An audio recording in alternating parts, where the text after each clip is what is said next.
بچوں کی تربیت کے حوالے سے آج کا ٹاپک والدین اور اساتذہ کا احترام۔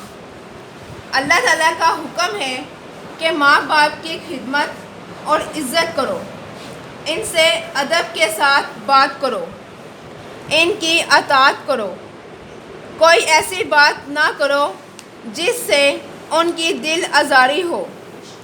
ایک شخص نے حضور صلی اللہ علیہ وآلہ وسلم سے پوچھا کہ اولاد پر ماں باپ کا کیا حق ہے؟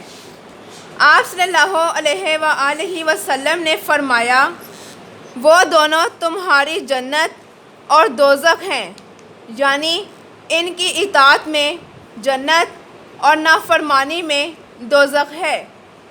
ماں اور باپ میں سے بڑا درجہ ماں کا ہے۔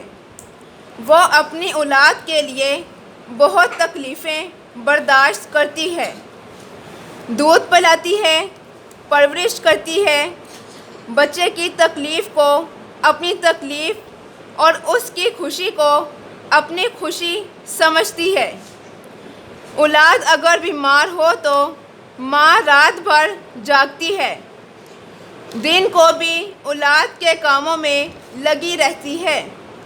ماں باپ اگر نیک ہوں تو ان کی پیروی کی جائے، اگر غلطی پر ہوں تو ادب کے ساتھ ان کو صحیح راستہ بتایا جائے۔ بعض صحابہ رضی اللہ تعالیٰ عنہم کے والدین کافر تھے، اس کے باوجود وہ ان کی خدمت کرتے تھے۔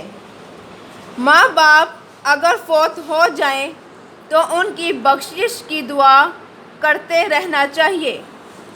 جس طرح والدین کا احترام ضروری ہے، اسی طرح استاد کا احترام بھی ضروری ہے۔ آپ صلی اللہ علیہ وآلہ وسلم نے فرمایا، مجھے استاد بنا کر بھیجا گیا ہے۔ استاد جاہل کو علم کا راستہ دکھاتا ہے، بیوقوف کو عقل سکھاتا ہے، زندگی گزارنے کے طریقے بتاتا ہے۔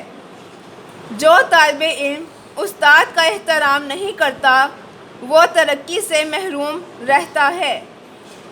حضرت علی رضی اللہ تعالیٰ عنہ فرماتے ہیں، جس شخص نے مجھے علم کا ایک حرف بھی سکھایا میں اس کا غلام ہوں، اس کا حق ہے مجھے رکھ لے یا بیچ دے۔